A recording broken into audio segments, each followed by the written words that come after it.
And what's happening, guys? Welcome along to another episode of 420 News. Coming at you nice and sweaty from Cork City. Oh, jeez, it's a hot one in here, guys. I had to turn off my fan fee because it was interfering with the microphone. So, forgive me if I start sweating profusely as we get stuck into today's 420 News.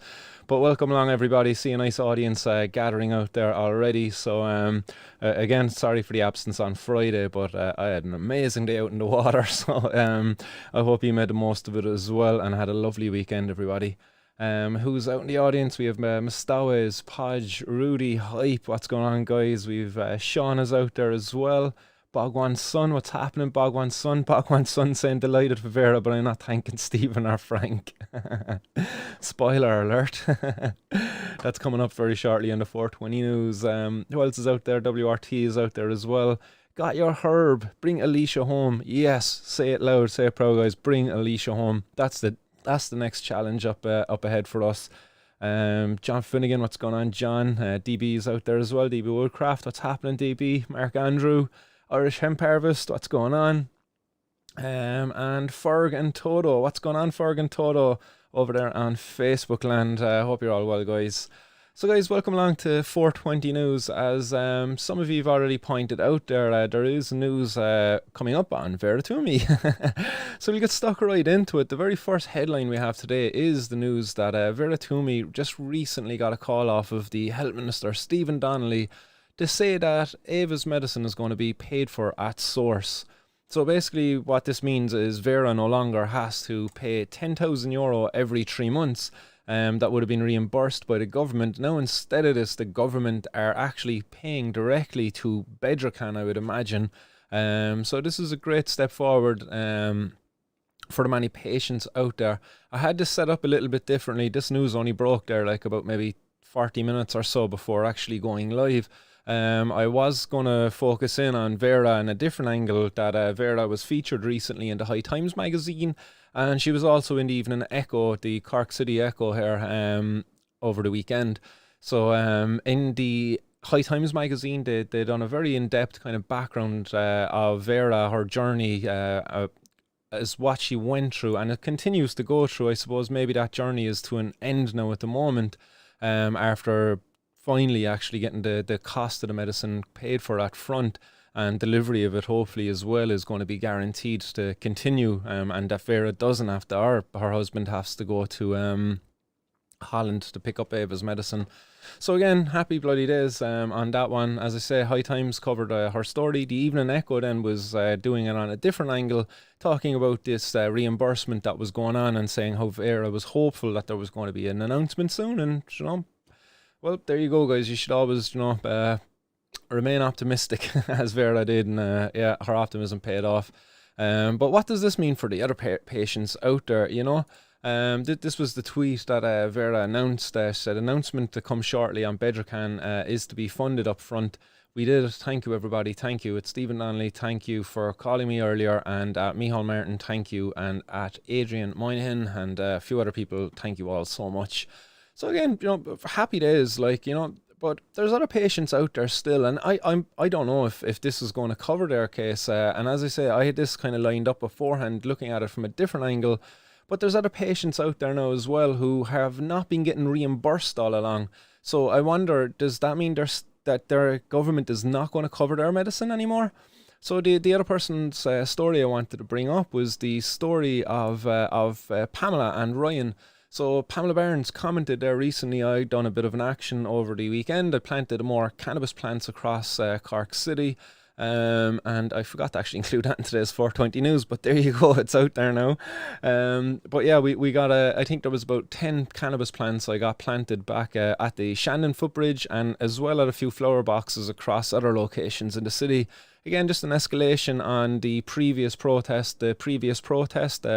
It was at one location on the Shandon footbridge, but now I'm after increasing it, bringing it to other locations, and I will continue to do that too.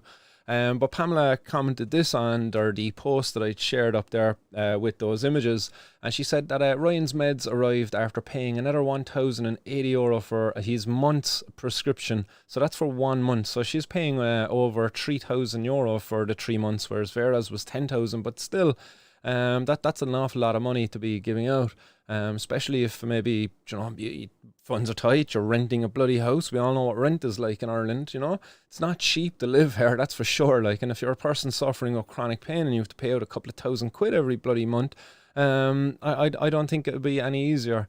But she says Ryan's meds arrived after paying another €1,080 for his month's prescription and still can't get help from at Irish Health Service or from the government at Leo Varadkar, Stephen Donnelly, Wicklow or Micheál Martin TD. I can't keep going like this. Still no programme open. Last date is June. Now they have pushed it out to the autumn again. But which autumn is it? It's ridiculous at this stage. But I won't be giving up. Ryan's right. Medical cannabis patient. Talk to Vera. Bring Alicia home. And hashtag Martin's World. So again, Pamela there has to go out and pay for Ryan's medicine. Now, Ryan has a rare genetic condition called Gardner syndrome. It's an associated tumour in his back, causes him chronic pain and can leave him in agony with an extremely restrictive movement. Pamela says that Ryan could sleep the wrong way and be bent double down when he wakes up.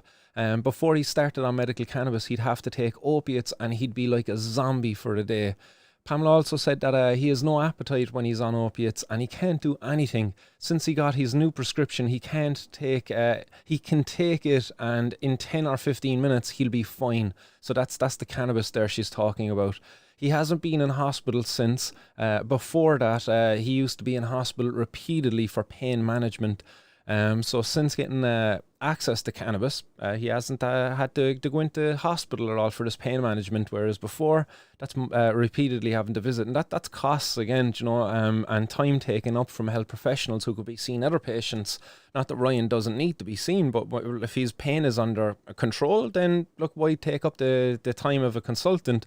There's many other patients out there who could be using it. So again, medical cannabis is benefiting the system here by providing access to patients with it.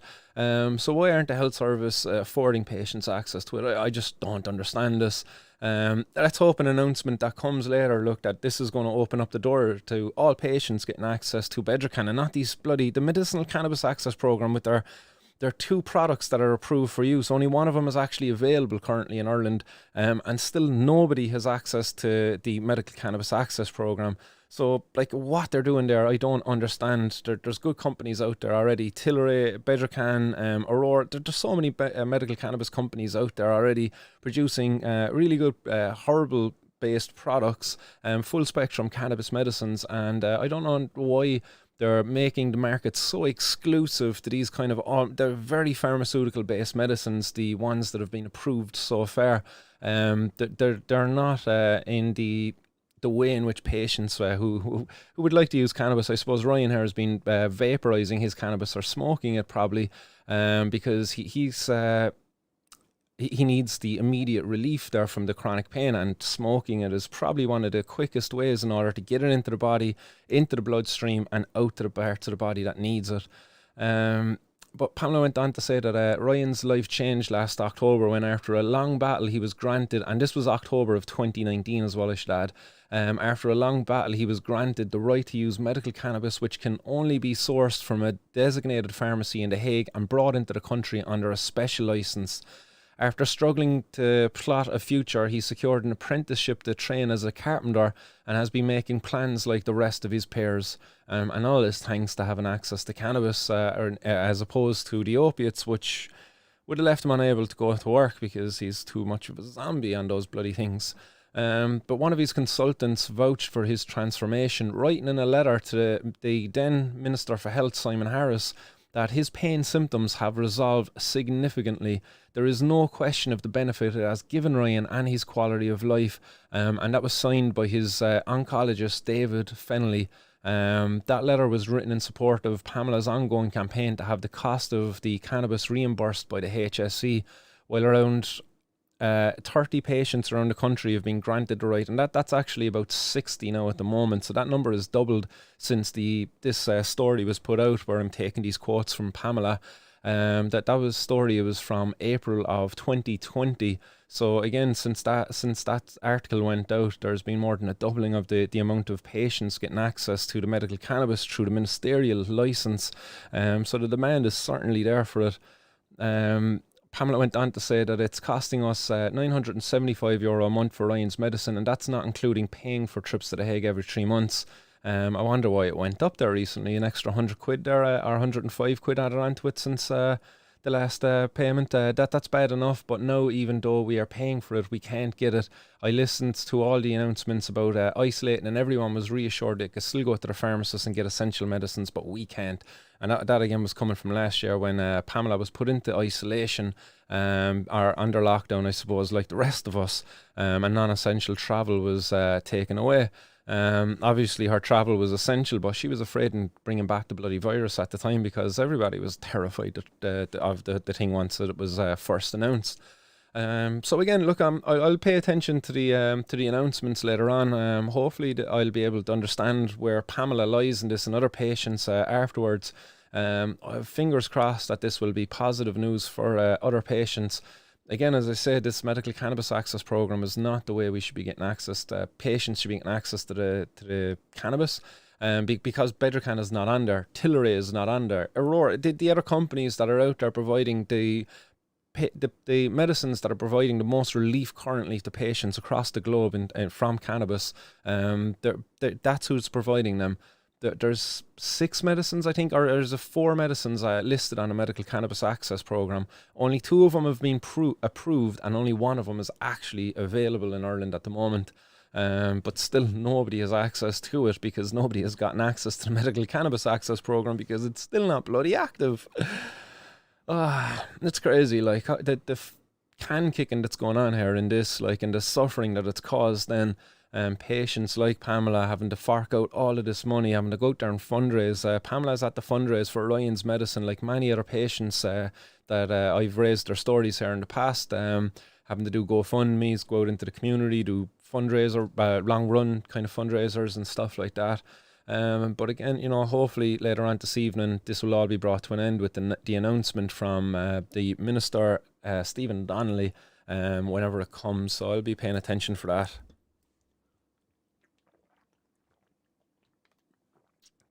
Oh, it's getting hot in here, guys. So we drive on with the news, so we will. Emmanuel Curran, hello people, guards and all, love from Belfast. What's going on up there in Belfast, Emmanuel? Hope you're well. Right, so we drive on. So the next headline I have for you today, guys, is Tony Keogh. Tony Keogh gets a €200 fine for the 39 cannabis plants that he was found growing in his farm. Interesting, you know what I mean? If me or you were to be found growing 39 cannabis plants, would have got a €200 fine? Like, I think not. So this is a very interesting case and how it unfolded. Initially, it started, I suppose, one of the more out of the ordinary things to happen first in this case was the evaluation of the cannabis plants. 39 cannabis plants should have been valued somewhere in the region of about €30,000. I don't know, just a number off the top of my head. €800 per plant, so somewhere in that region anyway, not far off from it. He successfully, or his legal team successfully argued that down to €7,200 in court. Effectively about, is it €200 per plant or something like that? Again, quite a significant reduction in the valuation there. So that was the first thing out of the ordinary. And then the next thing out of the ordinary was just the decision at the end and how he was treated. You know, it was ridiculous. If that was me or you, we would have been put up into prison like that. That would have been it. Like, do you know what I mean? There you go. Here's your sentence. Look, you got caught with 39 plants. I don't care if it was an experiment. I don't care if you were growing it for medical reasons. You were not allowed to grow it, and you're just a peasant citizen. You're not one of the elites. So get on into jail. But Tony Keogh, Jesus, Tony, come on, like, you're the Spud family, like. Come on, like, you're letting the side down. Look, we'll just give you the slap in the wrist there, and hopefully the media don't make too much of a fuss about it. But like that's exactly what's going on here. Like, he's got a slap in the wrist. This is one law for them and another for us. We would have been sent to prison for that, whereas Tony Keogh gets his £200 fine. Now, in saying that, look, he didn't just get a £200 fine. The judge actually imposed an 8-month sentence on him, but she deferred the sentence until October 4th next. So again, I'm not too versed in law and courts and stuff like that here in Ireland, but what I'm assuming is happening here is that if Tony stays in good standing here, that come October, this will all go away. Will he get a conviction? I don't know. Does he get a conviction for cultivation of cannabis? I'm not too sure. Or does that stand? Seeing as he's getting fined, I would imagine he has to get a conviction that goes to his name. But it's saying here that the sentence is deferred until October 4th. But like, surely if they would say, like, that should say a suspended sentence then that he got, but he didn't. He got it this deferred. And then they talk about an article fucking 100. Like, I've never heard of this article being referred to in the courts at all, of the section 100, of the Criminal Justice Act of 2006. I've never really heard this being referred to in any of the court. I'm doing this 420 News for over a year now, and I've never heard of Section 100 being referred to in any other case that I've reported on here. Like this is just like it's a serious corruption here, like in our courts, whatever they're doing. Like, so Article 100 allows for the deferring of the sentencing. But I don't know what that means. Like, does that mean that, look, if he gets on, like, and be's a good boy, as he most likely probably will be, because the cops aren't really going to be around him, does that mean he just doesn't get a conviction? I don't know, like, but it's one rule for them and another for us, like, and yeah, as Bhagwan's son is saying, cash is king. Unfortunately, if you don't got some. Yeah, there is, yeah, and I see Irish Harvest there saying many factors: Tony's age and reputation, and his ability to afford the best solicitors. Again, you know, which represents the two-tier system that's in our courts. That if you're some scumbag who's from the north side of Cork, from a social welfare disadvantaged area, you can't afford a legal team, you're not going to get an equal opportunity in front of the law. Because, say, the legal representation that's afforded to you, sure, you get old Frankie Buttermore, and many people out there have benefited from Frankie Buttermore, but my experience of Frankie Buttermore has not been a good one anyway. Dude looking at his watch, like, and you're only in the room with him like 2 minutes, like tapping his watch and everything, saying, come on, like, do you know what I mean, you're wasting my time here, while you're unloading you know, the details of your case to him. So again, there is a serious fucking two-tier system, not just in our health system, but also in our justice system. But that's not new news, really, is it, to any of you out there? I'm sure you're all more than well aware of that. But interesting, I suppose, as well, in some of the comments that came out of this, that the guards actually agree. The guards actually said that they would have no problem with Tony leaving the court without receiving any conviction. Like yeah, that's what I said. The Garda agreed with counsel that he has no difficulty with Keogh walking away from court without a conviction. That's hilarious, like. So let's say, for example, right, let's say Alicia Maher was back here in Cork, right, and let's say some sausage like myself took upon themselves to grow cannabis for Alicia and give it to her, and I got caught by the cops. Would I be afforded the same kind of respect from the courts that Tony got? Do you know? Like, what Tony said he was doing, it was an experiment. First it was about nutritional supplements or something, but now he's actually talking about, there was quotes here from the courts talking about medicine and medicinal products and stuff like that, like, which is completely different to food supplements. You know, a lot more money making medicine than there is in supplements. But it says the Garda agreed with counsel that Keogh indicated he was growing them essentially for medicinal purposes, and he wanted to see whether he could use them for medicine. He agreed this was simply a gardening experiment. Come on, like an experiment or not. Like, the guy broke the law, and he's not being treated like the rest of us. He's really not, like, yeah. And as I said, I would love to see the Keoghs fucking be the farmers growing cannabis here in Ireland. I would have no objections to it at all. But what I do have objections to it is the two-tier system, the way in which they're being treated and the way in which we would be treated. It's a joke. And that was a photo there as well that's up on it, up on the page. I'll make it a little bit bigger just in case you can't see it. This was from the major protest there the other day, and someone got very creative with their sign making. There's great support for Tony out there, in fairness, like, from the cannabis community when this story broke. I haven't seen support like this for anybody else. Like, if I got caught growing 39 cannabis plants, like, would people be out there with signs saying I stand with Martin? Maybe because of Martin's World and all I've done over the last year, maybe I might get that support, but I wouldn't be optimistic on getting that support. But for anybody else out there, you know, if there's somebody up the country, let's say, and they were growing fucking 16 cannabis plants and it was for making oil, and those cases have been up in the court, like, where's those signs? And obviously it's Tony Keogh's crisps, it's well known and all of that, like, so there's a bit of a gimmick there with it, like, and it's good. But at the same time, I would call on people, like, get behind the others in our community that are going down and being brought before the courts and treated unfairly by the courts too. I hope come the protest maybe in Cork and other ones as well, that we'll see more people coming out and stand up for their grower or stand up for their dealer, you know, and have a little sign like, I stand with whatever, like, you know. Who knows? Let's see what happens anyway. Adam Baird, what's going on, Adam? Did you attend a major smoke up in Phoenix Park, and were there guards there, and were they stopping people in season bud? If not, what's their justification for it? They weren't, Adam. There was loads of guards there. There was people smoking cannabis right in front of them. I was walking around with cannabis plants right in front of them.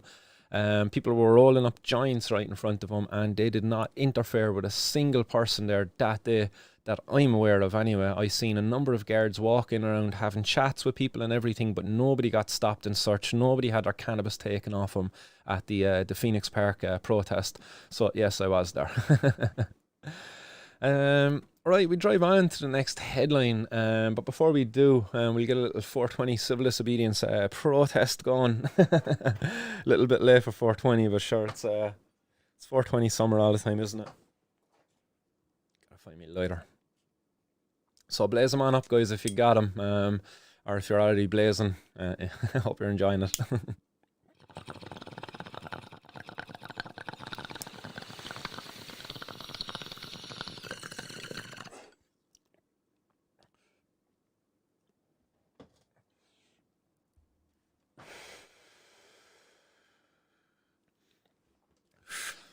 Goodness me, I'm sweating like I would say a pig, but pigs actually don't sweat apparently. Pigs don't have sweat glands. There's one for you. John Finnegan, could this be used as a precedent for future cases, I wonder? No, John, not the outcome anyway. The valuation of the plants, yeah, that could be used as precedent, but not on the outcome of the case. Like, you couldn't be going in there and asking for an Article 100 or whatever it was called. What is it? Article 100 of the 2006, Section 100 of the Criminal Justice Act 2006. So yeah, I don't think we'd be able to ask for that. But we drive on anyway, guys, because the next headline is that there was the cops caught a guy from Deliveroo above in Dublin. So Dealz on Wheelz. Dealz on Wheelz, Gardaí catch a drug peddler in Dublin city centre. So this was above in Dublin city centre, where the Gardaí, I don't know, operating on a tip. Maybe someone snitched on this guy. Maybe the guy was fucking I don't know what gave the guy away, like, but the Gardaí found close to €8,000 in drugs, as well as over 2,500 in cash after searching a cyclist posing as a food delivery courier. Officers stopped the cyclist in Dublin city centre and searched their delivery bag to find a huge haul of drugs. The cyclist was arrested, and Gardaí said that investigations are ongoing. And a Garda spokesperson said, end of the line for the food courier, there are no on the pot fines for this. Terrible. Come on, Dealz and Wheelz is way better. As part of Operation Tara, the street crime unit based on Pear Street Garda station stopped and searched the cyclist posing as the food delivery courier. They found cash and the deals of cocaine and cannabis worth €7,950, pending analysis, and the cyclist was arrested. So again, you know, they caught one guy, you know, and it's a great idea, but you know what's going to happen now? It's going to be hundreds of them. There's going to be hundreds of them, because this guy is gone now, right? He's after been taken out of the equation. But how long was he operating it for? Like, he's going to go back to the boys and say, look, lads, I was doing this for the last fucking year and a half. Like, I didn't get caught at all. I've got fucking 100 grand there stashed away.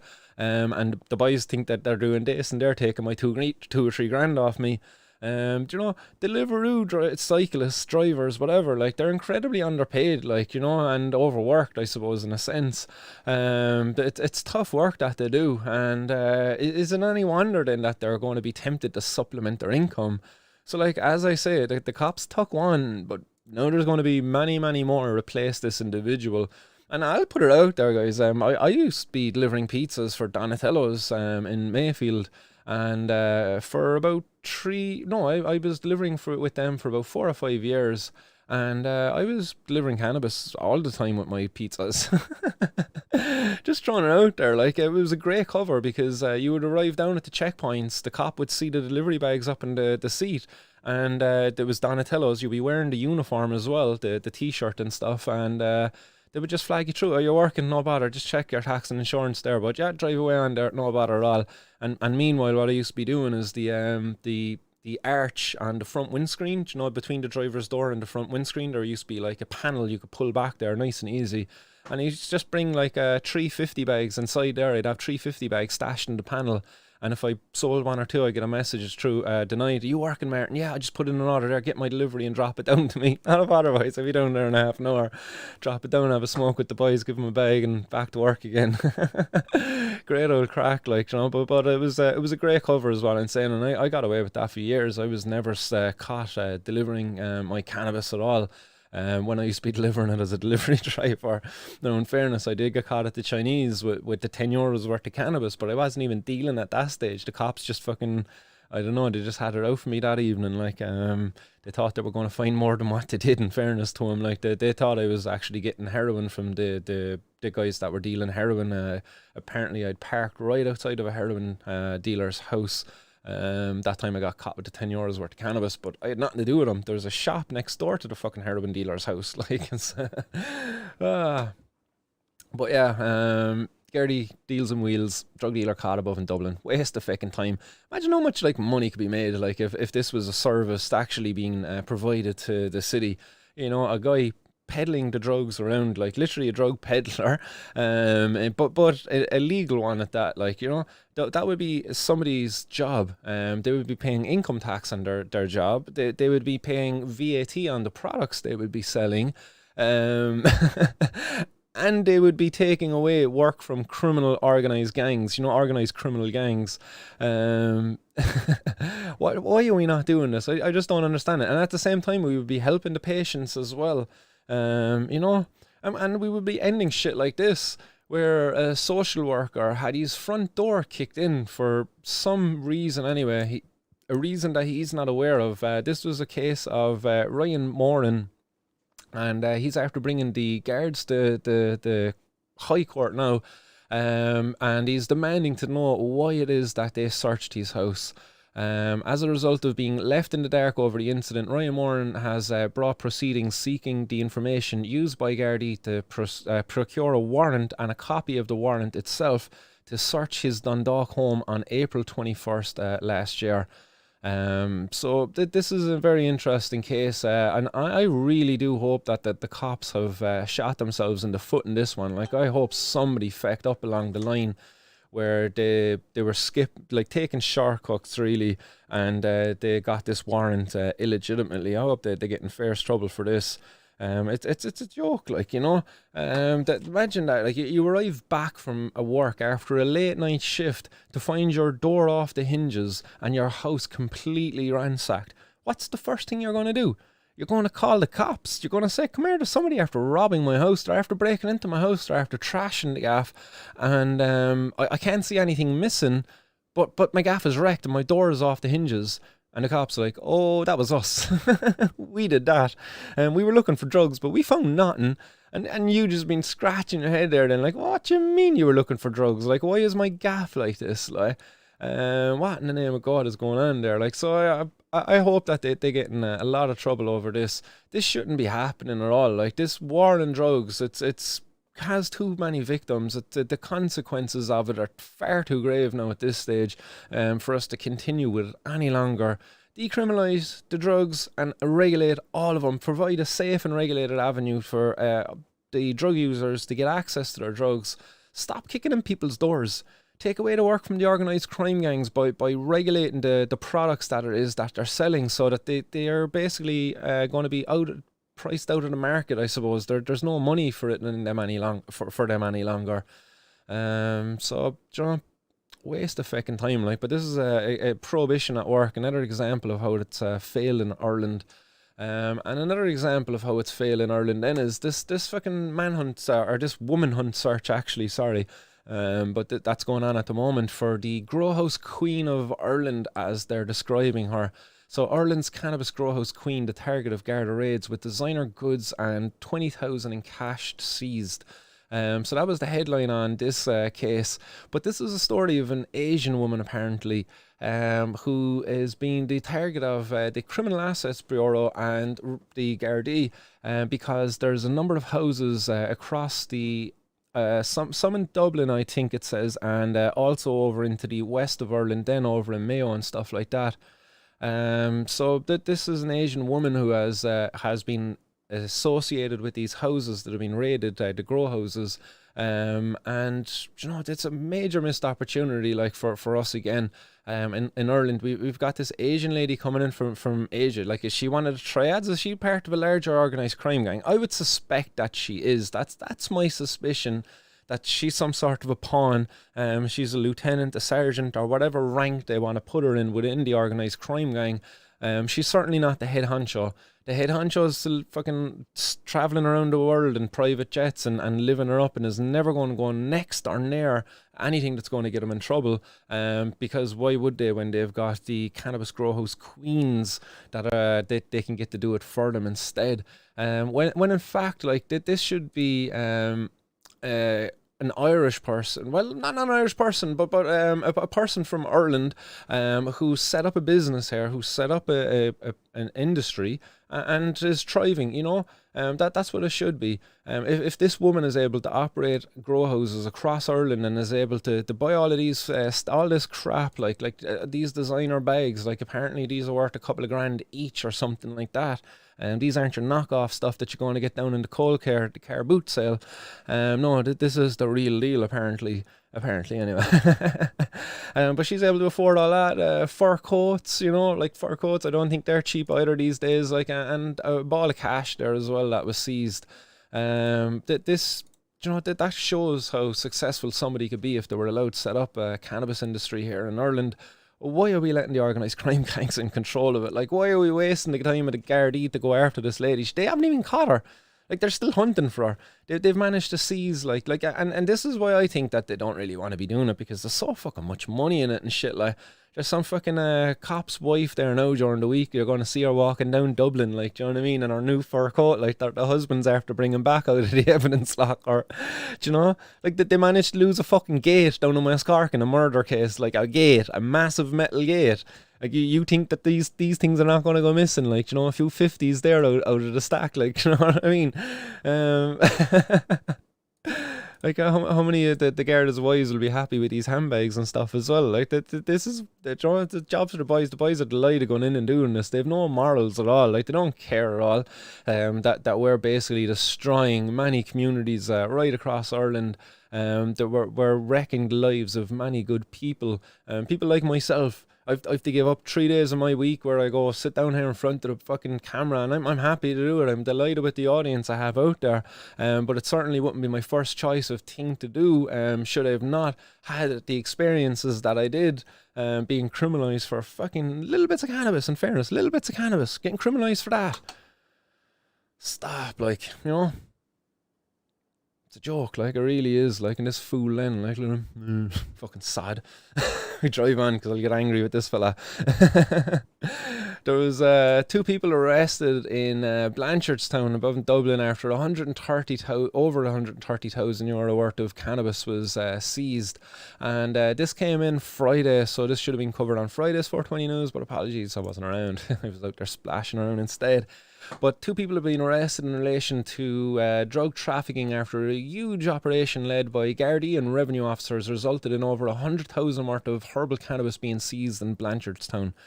Alright, do you know what annoys me here about this, right? I was just listening on the news earlier today how a woman who had to get smear checks, you know, because of the whole fucking cervical cancer thing, a lot of their tests have gone out of date. Basically, they sent off a sample to be tested, and it had to go through a number of tests. But before it got to go through all of the tests, the sample that they were using, it went past its best by date, which means, look, any results taken from it can't be taken as trustworthy, you know, as accurate. So a lot of these women now have to have the test repeated. The reason why these women's tests went fucking out of date is because of COVID, because of the pandemic. There was a hold up in the work being done. You know, they couldn't get the work done. But the guards, these guys couldn't be any fucking busier taking our fucking cannabis at the moment. Like, there was the COVID did nothing to them coming and kicking in our door. Like, at the start of the pandemic, I had Foxy Peacocks, an Instagram lady who had her front door kicked in, and the guards came in to take away 2 little plants that she had grown out her back garden. They were only in a vegetative state. They kicked in her front door, they pinned her up against the wall, they put her in handcuffs, they put her in the back of a paddy wagon that had blood on the bloody inside of it during a pandemic, I might add. This was late in the evening too. She got taken out of her home at about 10:30 in the evening. She was not released from the Bridewell Garda station where I've planted the cannabis plants again recently. You know, they left her out of that Garda station at about 3:30 in the morning, 4 o'clock in the morning, to walk the streets of Cork alone. Early in the morning, a lady left out of a prison, probably in a distraught state, probably not even properly dressed, as she was taken out of her home at such an improper time. Do you know, probably didn't even have the thoughts when she was leaving, you know, get some proper clothes, like, or whatever. Like, I don't know, like, I don't know if I was lounging around the gaff at about that time at night, I'd be probably in a shorts and t-shirt, like, in a house coat or something like that. I wouldn't be dressed for being out in the street. And if the cops would bring me to the aid station, I probably wouldn't even think to be putting on a fucking long pants. But you know, like, that's what annoys me now. Like, the cops can kick in your door. There's no slowdown in them seizing cannabis and all of that shit. But because of the pandemic, there's patients out there whose test samples were not able to be tested in time. There's patients who've had their appointments cancelled. Do you know? Like, there's people relying on this stuff for medicine. That's the other sickening thing about it. Like, they're so quick to take away a person's medicine, but they're not so quick to provide fucking proper, effective care to people for their health issues. It really annoys me. Like, that just really pisses me off. Like, but this was an intelligence-led operation as well, and they say a huge operation, like, meaning multiple individuals, multiple workers, you know, from the various organisations, probably some high-ups as well involved in this, where they're getting paid a lot of money, paid with our fucking taxes as well. Like, are you happy that this is how they're wasting their time? I would imagine a lot of people are not happy with this kind of work being done by the Gardaí, taking away such a nice herb. Like, it's so enjoyable. Like, but during the search anyway, there was 6.68 kilos of cannabis with an estimated street value of €133,000 seized. One man aged in his 20s and a woman aged in her 40s were arrested. And a Garda spokesperson said, as part of ongoing investigations targeting persons suspected to be involved in organised crime operating in the Blanchardstown area, a joint, no pun intended, intelligence-led operation was conducted by Garda National Drugs and Organised Crime Bureau, Gardaí attached to the drugs unit of Blanchardstown Garda Station, and the Revenue Customs Service this afternoon. And that was on Friday afternoon. The operation resulted in the search of a premises in Blanchardstown where the 6.6 kilos of cannabis was found, pending analysis. Again, analysis done by our fucking money. And I would say like that, oh yeah, sure, the boys get all their stuff tested and the pandemic didn't slow it down, but in fairness, the pandemic, I don't think it slowed down the work of Forensic Science Ireland, but I reckon the pandemic has increased the amount of work that they have to do now, and that's probably why they're having tests come back out of date as well up in Forensic Science Ireland, but that's a completely different story, I suppose.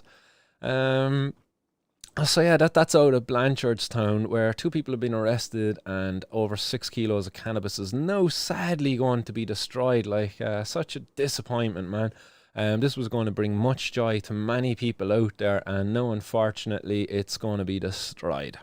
Shame on them. Absolute shame on them. So we drive on, guys, because an Irishman in Tenerife has been arrested after being suspected of using couriers to smuggle drugs hidden in cushions and clothes to Ireland and other destinations as well within Europe. And there's some fucking mighty big bags of cannabis here, in fairness, that the boys over in Spain are after seizing. Like, that's a truckload of cannabis that they're actually loading up here. Like, I would hate to hear that this is going to be destroyed. I would hope that they're going to test this to make sure that it's passes a certain quality control, and that they repurpose it then and give it to patients at a fucking for free or something as part of some initiative. I don't know. But to think that they're just going to destroy all of this because of some sausage who was importing it, sausage, sorry for calling him a sausage, like he's a sausage that he got caught, but you know, that can happen to the best of us, I suppose. But again, like they're fucking mighty big bags of cannabis. Like, look at it, like that's like nearly the size of your man's torso there. Like, that's probably, I don't know, is it about a 10 kilo bag? About 10 kilos of cannabis or something there inside in one of those pillowcases. That's a pillowcase I would love to have. Put a nice sheet over that there and just lie in it and breathe in the terpenes all night. Oh, it'd be delicious. But yeah, the police on the Holiday Island say that they have smashed the drug smuggling gang operation out of the southern Tenerife with the arrest. The suspect's name and age have not yet been revealed, and a spokesman for the Civil Guard in Tenerife, which made the arrest, confirmed that as a result of the joint investigation, between Civil Guard and the port of the island capital, Santa Cruz, and customs officials, an Irish national has been arrested following the detection of several packages containing cannabis. The investigation took place over several months. They've been working on this, like, and the detainee travelled continuously during that time to control the infrastructure he had organised in his homeland, which is the place where most of the packages were sent to. So whoever this was travelling back and forth between Ireland and Tenerife, and obviously brought some attention to himself then as a result of that. But they're saying here, with this arrest, we consider one of the gangs that has been operating out of the south of Tenerife as being dismantled. The organisation used courier services to send the packages and hide cannabis inside everyday objects like cushions and clothing. It was not immediately clear on Friday if the unarmed Irishman had appeared before an investigation magistrate and whether he had been remanded in custody or released on bail. A court in Santa Cruz is leading an ongoing criminal probe following the police arrest. The convicted drug dealer, then it goes on talking about John Gilligan here then as well. I won't get into Johnny Boy's story. We've covered Johnny Boy's story in the past. But again, missed opportunity here, because Tenerife's a beautiful spot. If this individual was able to just set up a little holiday resort there or something and have his buddies from Ireland come on over and visit him there, it'd be savage. But no, sadly, he wasn't able to do that. Just sending it back was much fucking easier for him, because there was a lot more profit for it back here.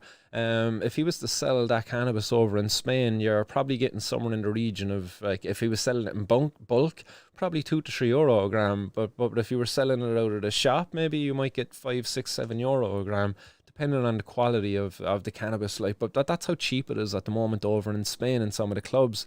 It could be down as far as like €5 a gram in here in some clubs. So maybe there was a lot more money for this guy to be sending it back. Maybe he was attached to one of these organised crime gangs. Who knows? But if he was attached to an organised crime gang, the cops saying that the ring is smashed is a joke.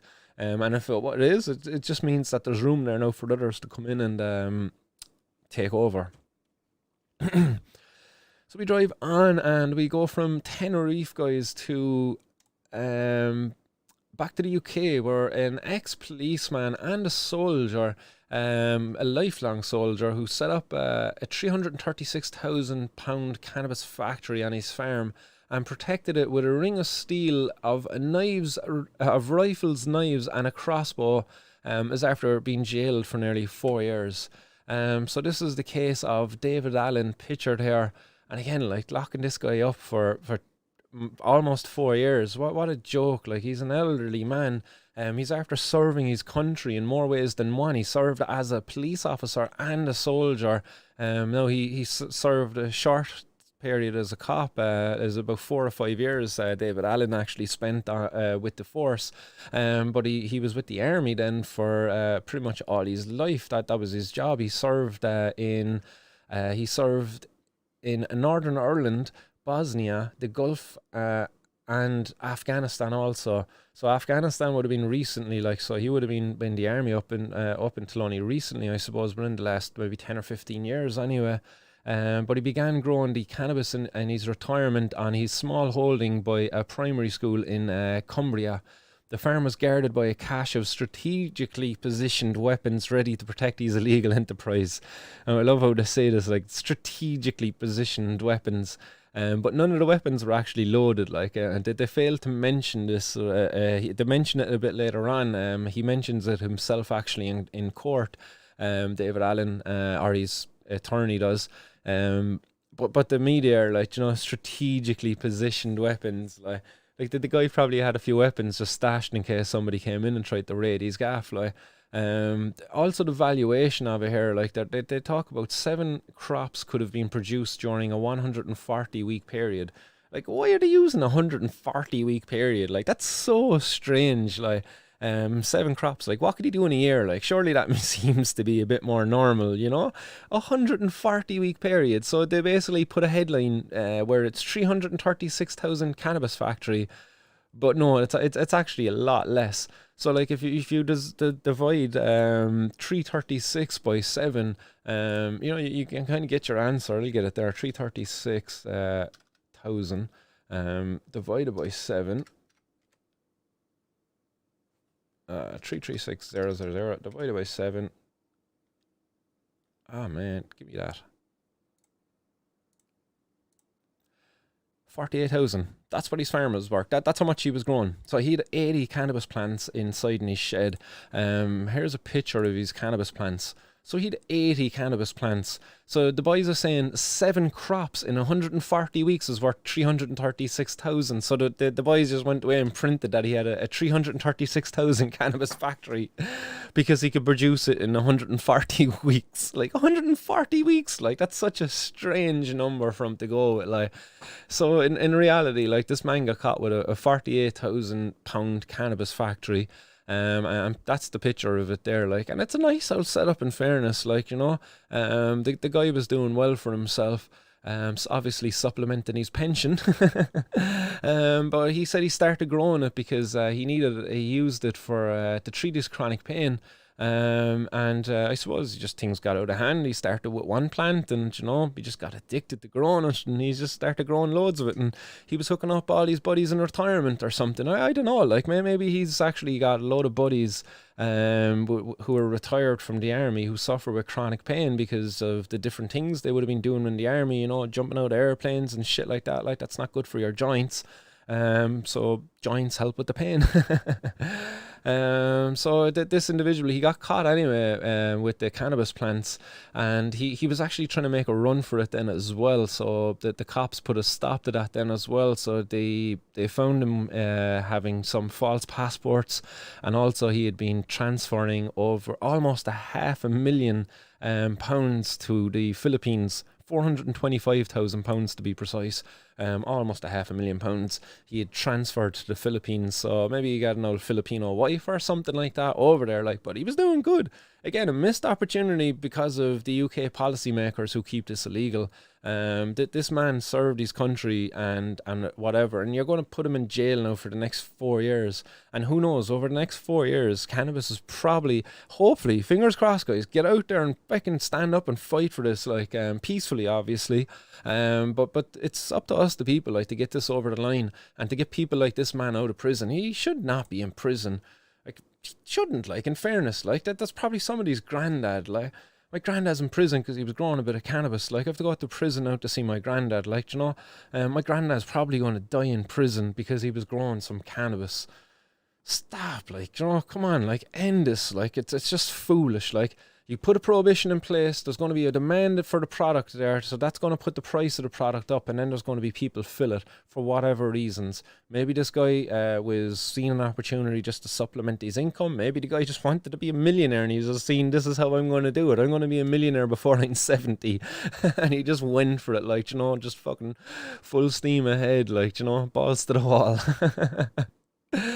But yeah, the waste of time. To send this guy to prison for 4 years over 80 cannabis plants, like, waste of fucking time, like, and it's probably going to be legalized over there probably in the next 4 years. And then we drive on from there, guys, and the last headline I have for you today is it's a study. This is coming out of a study. So this is from a conclusion in the study where they youth cannabis exposure has been shown to not be associated with residual cognitive defects in a study that was published in Cognitive Development, the scientific journal. So the title of the study is Residual Effects of Cannabis Use on Neuropsychological Functioning. So have a look at it if you want, if you're at all interested in these studies. But this is a study that says that adolescents with moderate exposure to cannabis show no decline in neurocognitive skill compared to controls, and that's according to longitudinal data that was published in the Journal of Cognitive Development. And again, if you don't know what longitudinal data is, it's a data that is collected from the same person over time. Where they ask the person the same question. So they might have follow up with the person after a year, after 5 years, after 10 years, after 20 years, depending on how long the study is going to be done for. But it says that this type of data can be very important in tracking trends and changes over time by asking the same respondents questions in several waves carried out over time. And this study was carried out by an international team of investigators which came from Canada, France, Germany, Ireland and the United States, that examined the relationship between adolescent cannabis use at age 14 and cognitive performance at age 19. So the 5-year window there that they were looking, researchers reported that those subjects with light to moderate cannabis use after age 15 demonstrated little difference in neurocognitive performance compared to the non-users.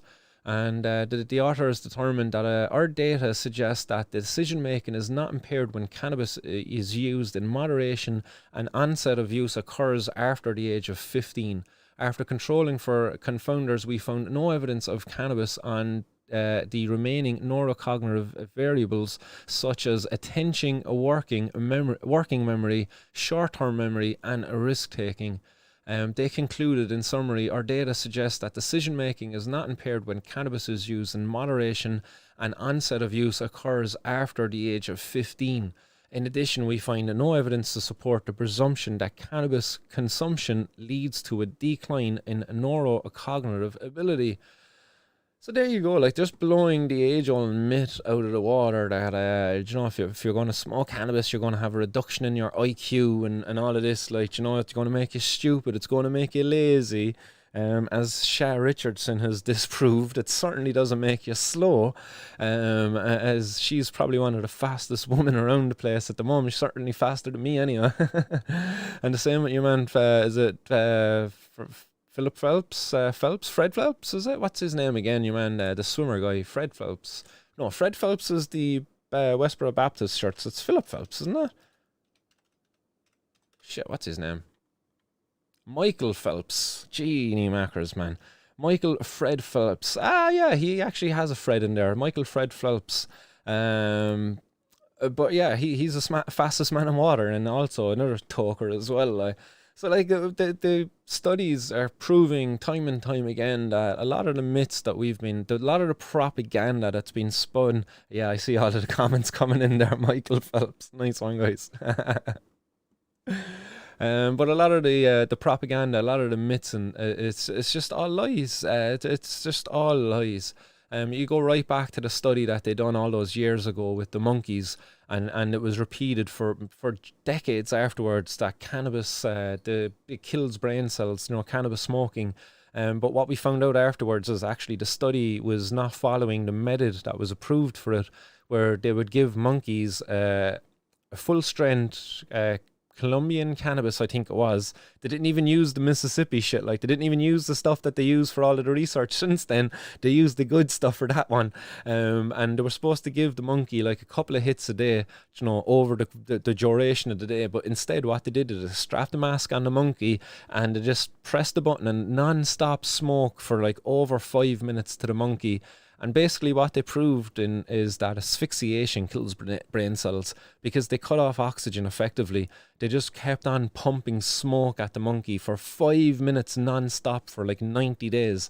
And after the 90 days, they killed the monkey, checked his brain, and they were like, oh yeah, we damaged brain cells by smoking cannabis. Do you know, like this is what was done. Like, you know, it was a Colombian, yeah, it was something like that. It was full strength fucking Colombian cannabis or something like that. Anyway, but maybe that was just the article that came out in the High Times, and they were just kind of doing a bit of their own propaganda. Who knows? But I was buying that anyway. Stephen Merrin says, I thought it was long confirmed that nicotine plays a part in reducing IQ and the lot, not cannabis. No, I don't think nicotine either reduces IQ either. Nicotine is actually a nootropic. So you could take nicotine in different forms, and it is it is a nootropic compound. It's good for the brain in certain regards. It stimulates activity. I think that's the word I'm looking for. But in terms of reducing IQ, no, I don't think it reduces IQ. But if somebody can send me some studies that said it does, then I'll look into it. Who else is out there? Emmanuel, can you organise a 420 in Balbriggan, where my grandfather was from? Biggest Garda station maybe. Reggae concert, busload from Belfast. Anybody out there in Balbriggan want to organise an old 420 protest for Emmanuel, and he'll get a busload of them down from Belfast. Big reggae concert, huh? Yeah, I would love that. I'm game. Make it happen, guys. Also, guys, I'd like to give a shout out there to Podge. Podge is out there, and Podge was out over the weekend representing the cannabis community, doing us proud. In fairness, so you are, Podge.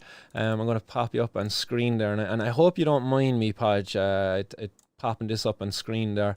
But just give me a second. Boom, there we go. Podge was out there, and we can make this just a little bit bigger. But he was out there over the weekend with the Tidy Buds squad, hoodie on. And he got 3 bags of rubbish filled, collecting some rubbish around his area. So cleaning up the streets, as you will. Get rid of that there. But yeah, fair play, Podge, you legend, doing the community incredibly proud. And as well, your post there over on Reddit was extremely well received by the community as well. So Bula Bus Podge.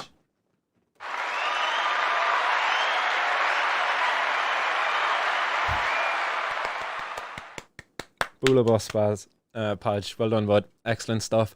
So just wanted to give Podge an old plug there for his excellent work. Gotta commend him there on that. So hopefully I didn't embarrass you there now, Podge. 40 watching and only 30 thumbs up. What's going on, guys? Russell's gonna be hunting you down. He'll find you. He knows where you live. Get him, Russell.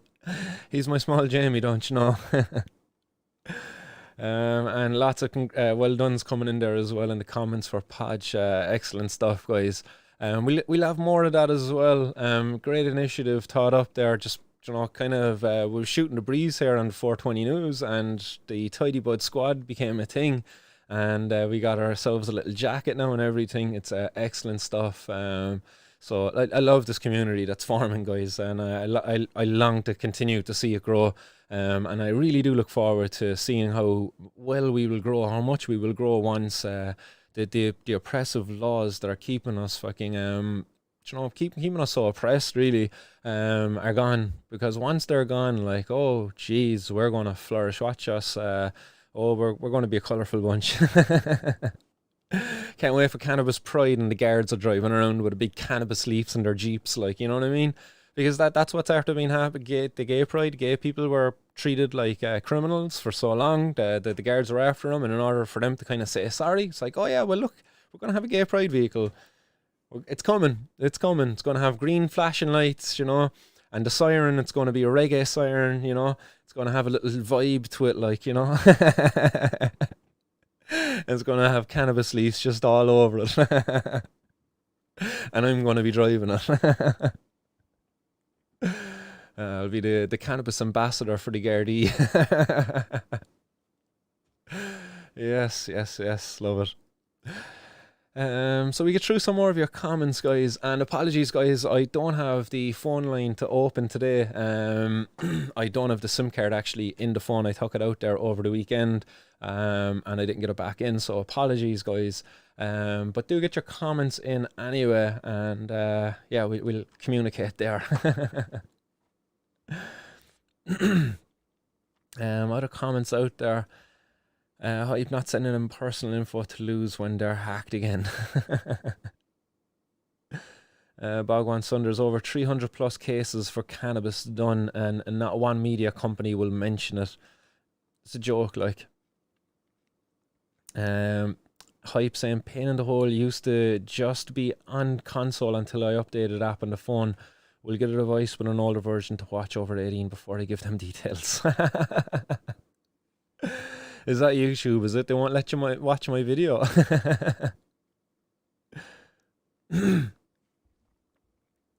Teresa, missed you, love. Sorry I was driving. No panic at all, Teresa. Hope you had a nice old day out there. And yeah, as I say, lots of congratulations and well done's coming in there for Podge. Excellent. Hype saying, does it come on other colours? I'd take one, but would end up getting a kicking. The boys don't like the tricolour above in your parts, do they?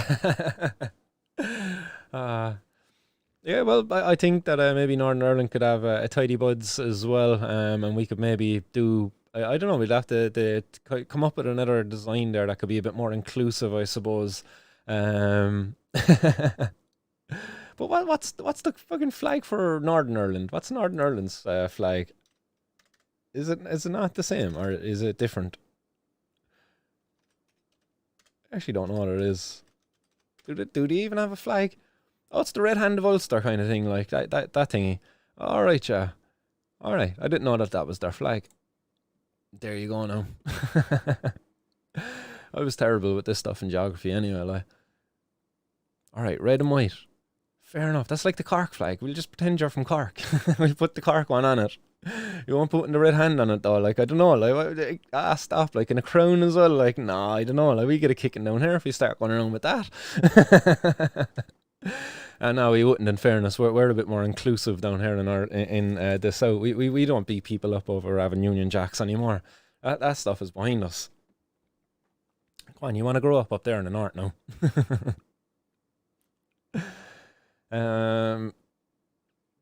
Other comments.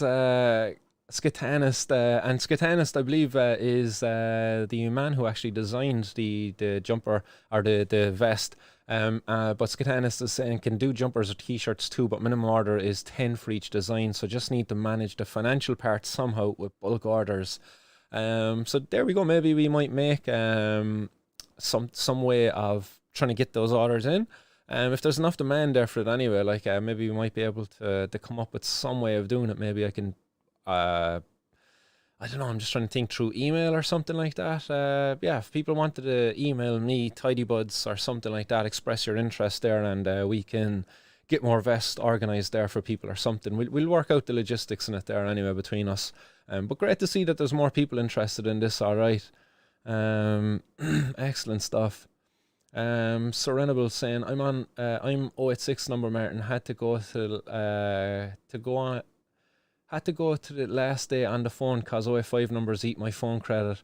Yeah, no panic at all, man. That's no panic.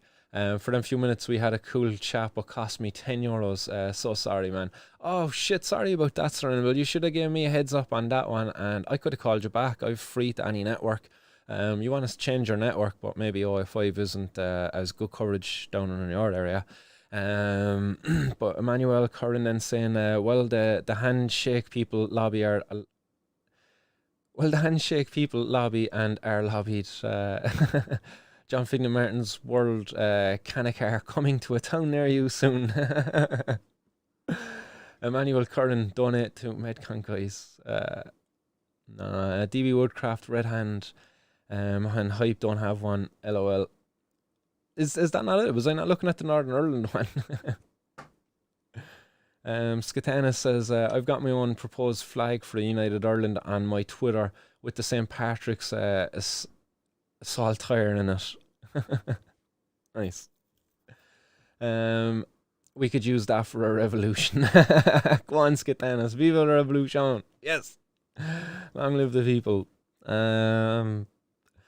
Mark Andrew Morgan, Bangor Tidy Buds will do a clean-up. We'll do our own high-vis. Excellent. That's it, guys, as well. You know, this Tidy Buds, like, it's out there for pretty much everybody to use. Just don't abuse it. Get out there and represent their community and do it well. Get out there and clean up. Get the photo taken as well. Send it to your local media as well, you know, and tell them why you're doing it. You're doing it as a person who's who our society deems as being unfit to be out and amongst the public, because we basically have it that we want to lock us up for a year if we get caught with cannabis. That's the power of the law. They can lock us up for a year and give us up to a €2,500 fine as well. That's what the law deems it. So to get that point across, you know, is this really good use of our Gardaí's time? I'm a person who wants to do well in our community. Here I am, I'm cleaning up the streets, and I do other things as well. I probably have a full-time job, X, Y, and Z. Do you know what I mean? You list it off, like, you know yourselves how you can represent yourselves well. And there's other ways we can do it as well. On the picnic in the park, all the funds that we're going to raise for the picnic in the park, guys, we're going to do a raffle on the day. And I know R420 Supplies, I know the guys over at Hyde Homegrown, at least Greenbeard anyway, is behind us and are donating prizes. And we have Funky Skunk as well, are also donating a prize. R420 Supplies is after putting a bong up for the raffle. And Greenbeard, I believe, has like got a really cool prize that you would really want to win if you're a person who'd like to grow your own cannabis. It's like a tent and all of these bits and pieces, but he hasn't finalized it with me, so I won't go into too much more detail there around the prizes, but we've many more prizes as well to announce over the coming days. But all of the funds we're going to raise, we're going to donate it to the Cork Missing Persons and Search and Rescue here. They're a charity organisation. I know one of the volunteers. He used to be my next door neighbour for many years over in the Glen. Love the guy. He's an amazing man. And yeah, I couldn't think of a better organisation really to be doing a fundraiser for. So again, you know, we're going to put the cannabis community out there for a good deed. On the day we're going to be holding a protest, we're going to be breaking the law, and we're going to be raising money for a charity. If the cops come down and try to break that up, it's going to be an interesting story afterwards for the media, because like we're protesting, there's nobody getting hurt, and in fact we were raising money for an incredibly worthwhile cause, a cause that goes out there and assists the Gardaí and even picks up the fucking slack of the Gardaí when the Gardaí are out searching my pockets for cannabis, you know, because if you or a loved one ever goes missing and your family have to put in a missing person's report, it's the Gardaí then have to deal with it. And the Gardaí are out there looking around and stuff like that. But sadly, you know, if the cops are at the side of the road searching you for cannabis, they're not out there looking for your missing uncle who might have dementia and wandered off or something like that. No, it's these volunteers who don't get paid for their time. They're filling the gaps there for our cops. Cops who are wasting their time fucking enforcing failed policies, wrecking young people's lives, bringing them to court for stupid things like. So that's going to be the cannabis Oh no, that's the wrong poster actually. Apologies there, guys. Wrong poster.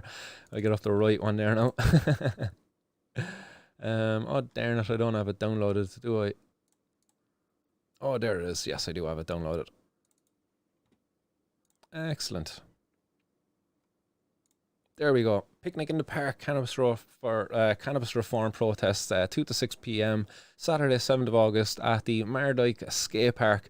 It's not actually in the skate park, it's at a green right next or just outside of the skate park. And also, guys, this is a bring your own cannabis event. There's going to be no selling there on the day, so come prepared, guys. Bring your own cannabis. Don't be asking people there on the day if they would sell you some cannabis. It's not nice to experience that. Try to get hooked up beforehand. You know, even if you have to meet somebody in the city beforehand, by all means, go for it. But just come prepared. Bring your edibles, bring your bongs, bring your blunts, bring whatever form of cannabis you consume.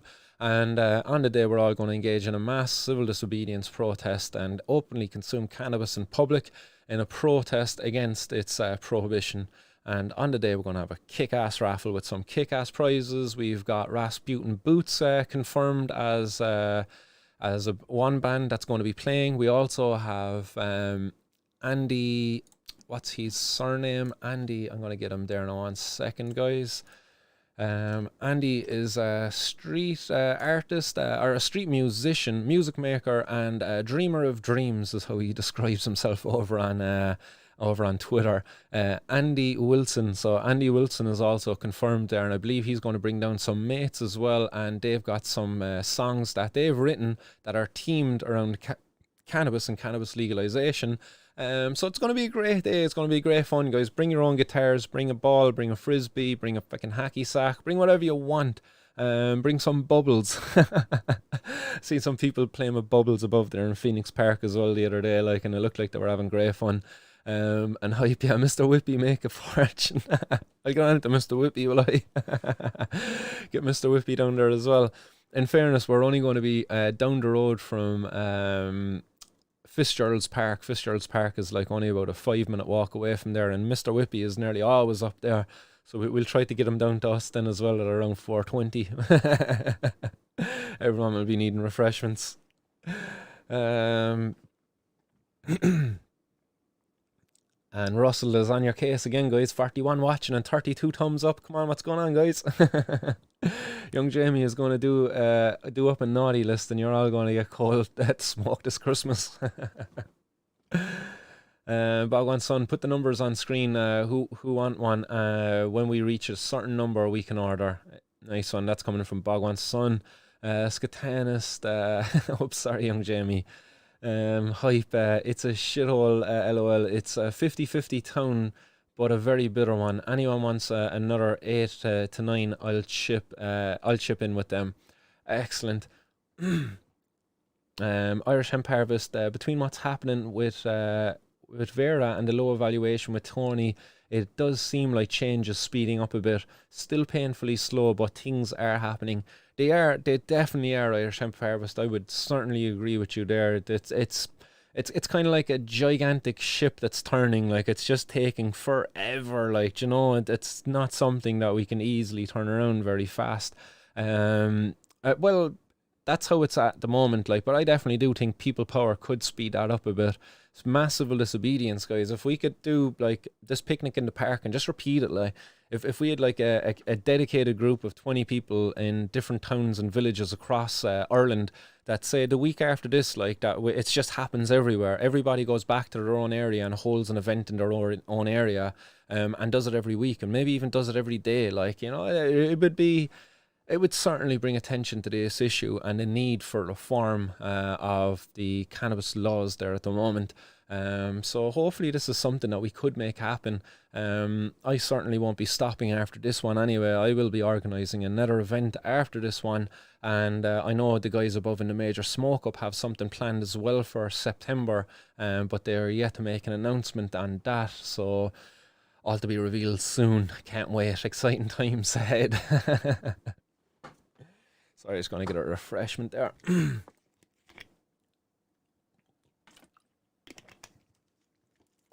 Hype say no official flag since 97, I think.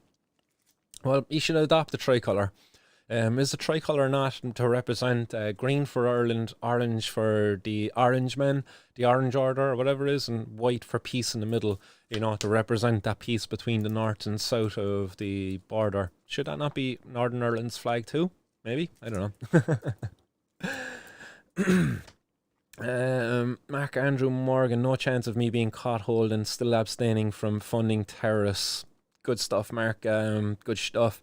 Come on down to the picnic in the park and take part in a raffle, and you might be able to win yourself a nice grow kit and grow your own and continue to abstain from funding the terrorists, and instead fund the Cork Missing Persons Search and Rescue charity, which is an incredible worthwhile cause. Scatanist, oh my god, I need a tent. It's destiny. Yes, there we go. We already have people interested in it. We should have raffle tickets above in R420 Supplies in Funky Skunk, and I might see if I can come up with a way of getting them to you. If you're going to be buying the tickets at any of the stores, guys, just keep in mind, if you're not coming to the protest on the day, that you need to provide your name and number to the ticket seller, whoever you're getting your tickets off of. So that's if you're buying them before the event and you're not going to attend the event for whatever reason it might be, make sure you give them your name and number.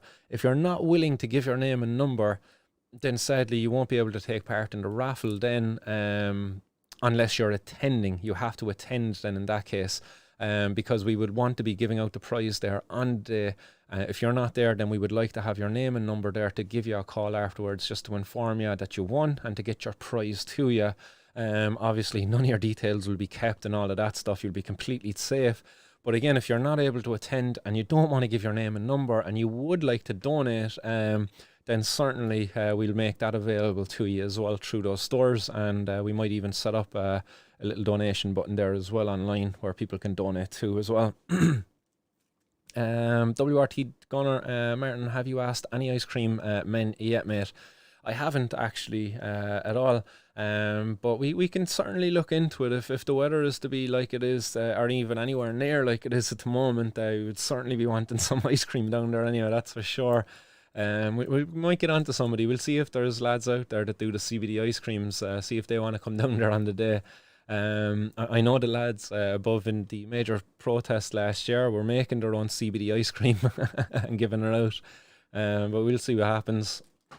DB Woodcraft says, Martin, I won't make it to Cork but can donate a leaf carving for a prize if interested. That would be an epic prize. That would be a prize I would love to win myself, DB. So I actually fucking would take the arm off you for that offer, but I would love it.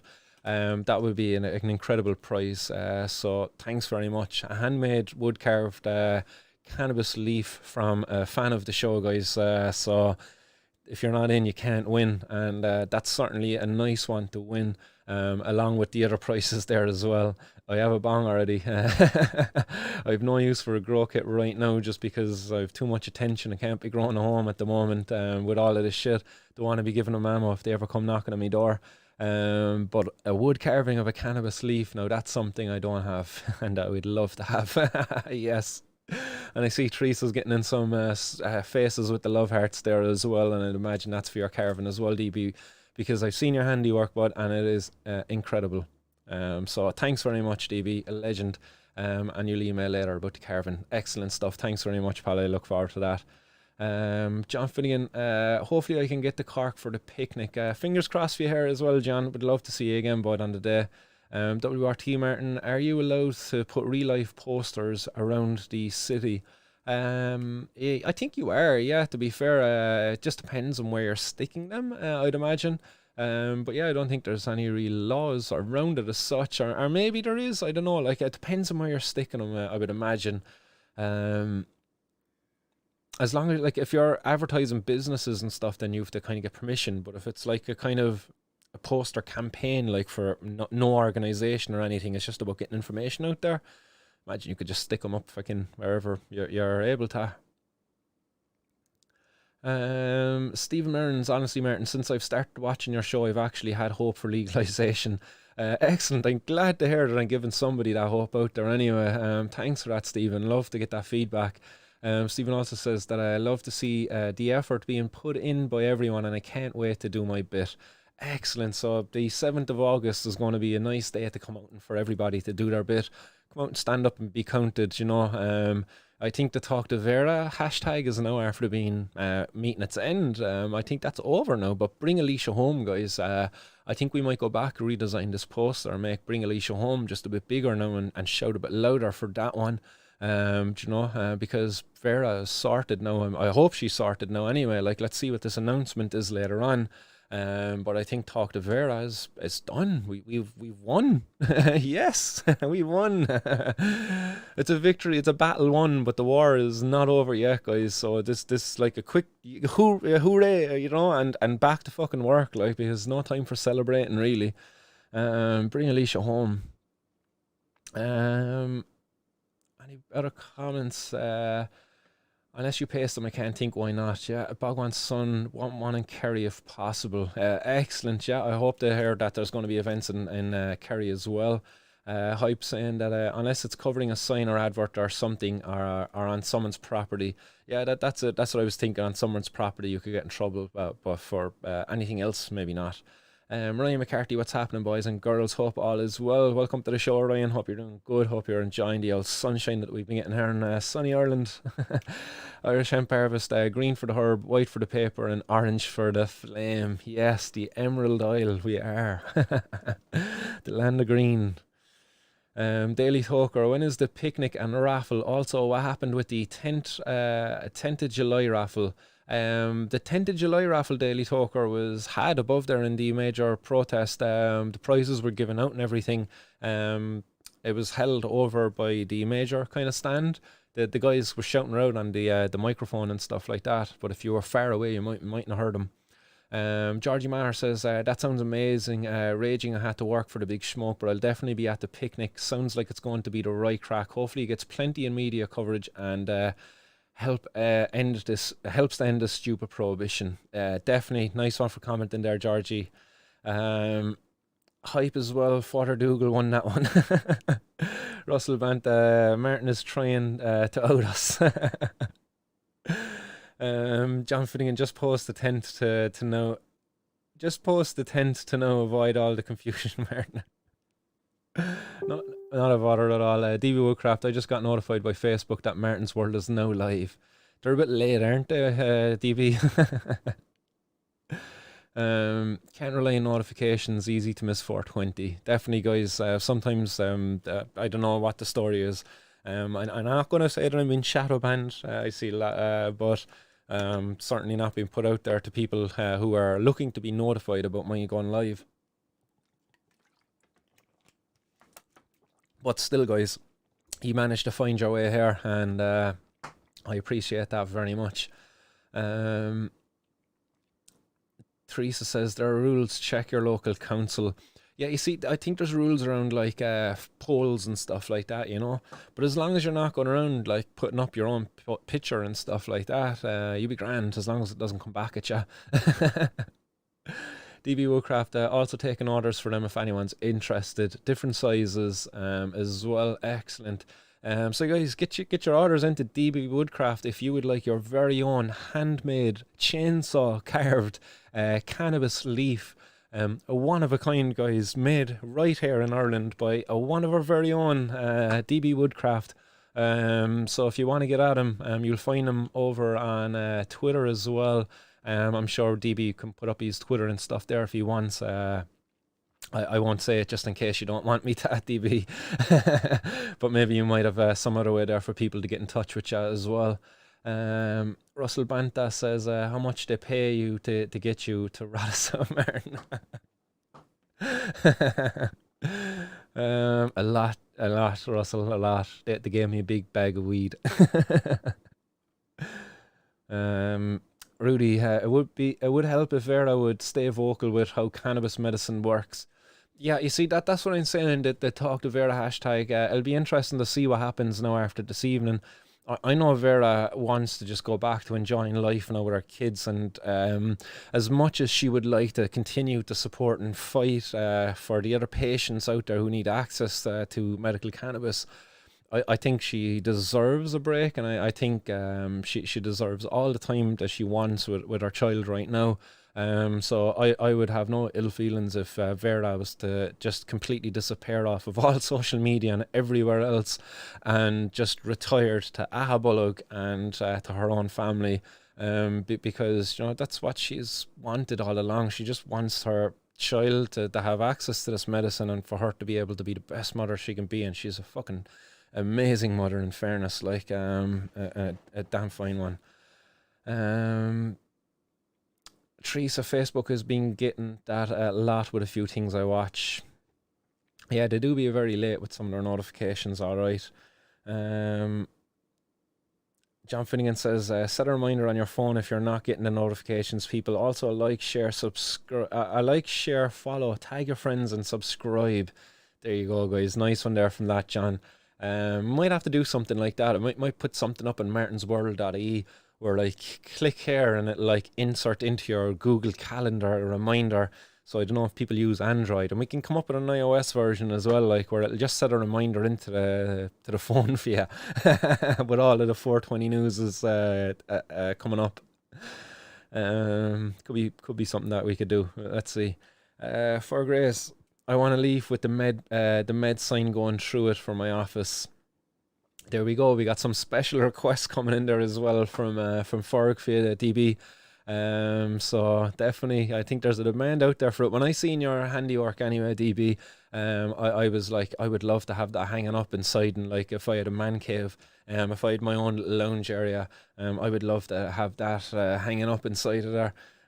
Just not lucky enough to have my own man cave. We got a corner of a room that I call my studio at the moment, and I'm very thankful for it.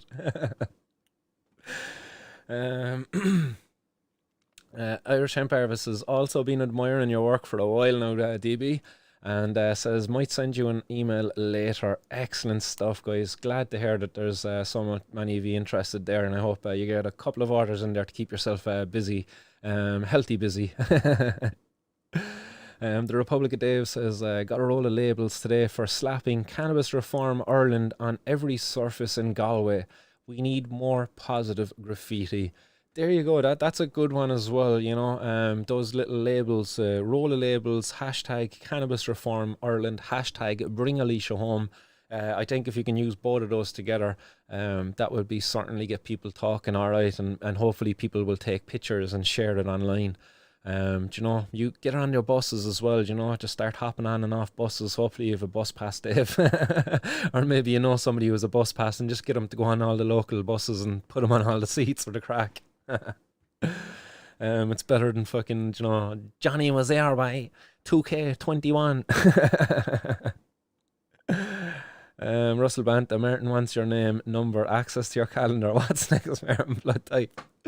No, we don't need your blood type at all, but if I can get your eye colour, your height and your weight, Russell, we'd be doing good then.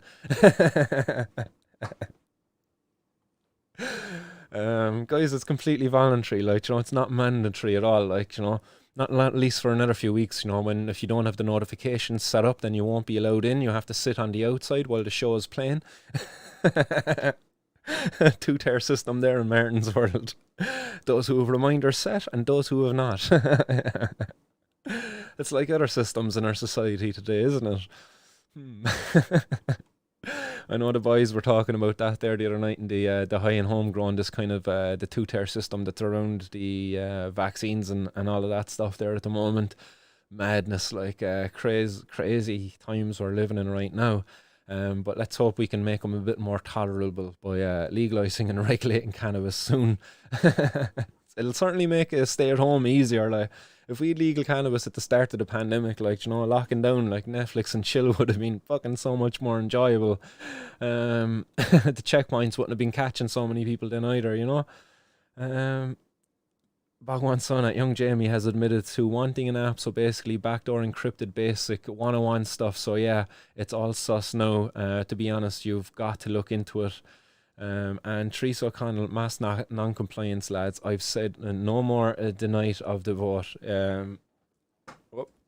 Yeah, that's the same here. Like, I certainly won't be complying with that stuff anyway.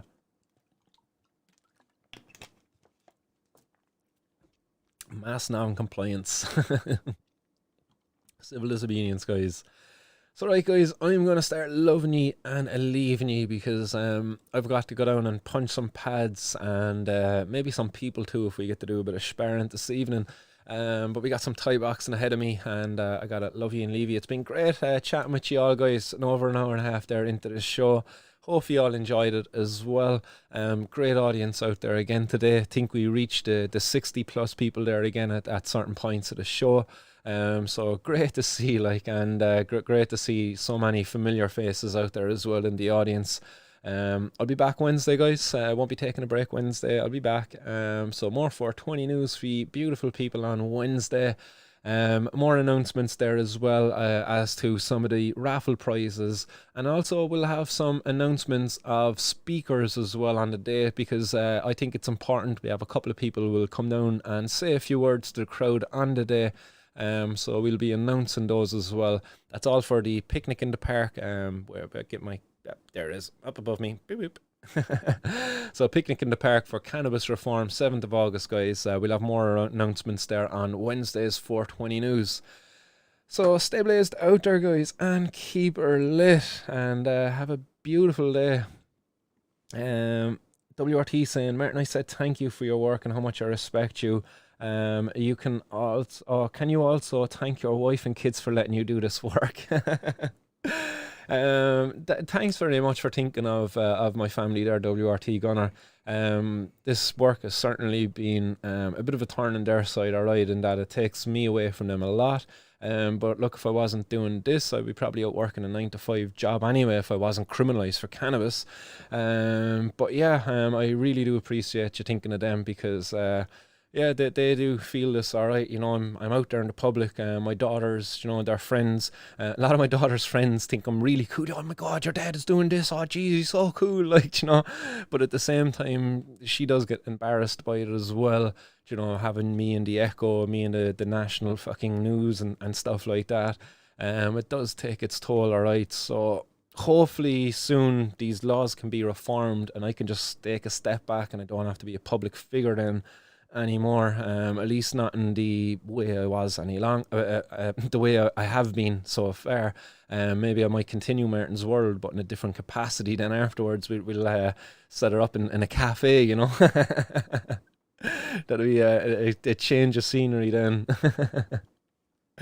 So yeah, guys, goodbye, have a lovely evening anyway. Stay blazed out there, keep her lit, much love, peace.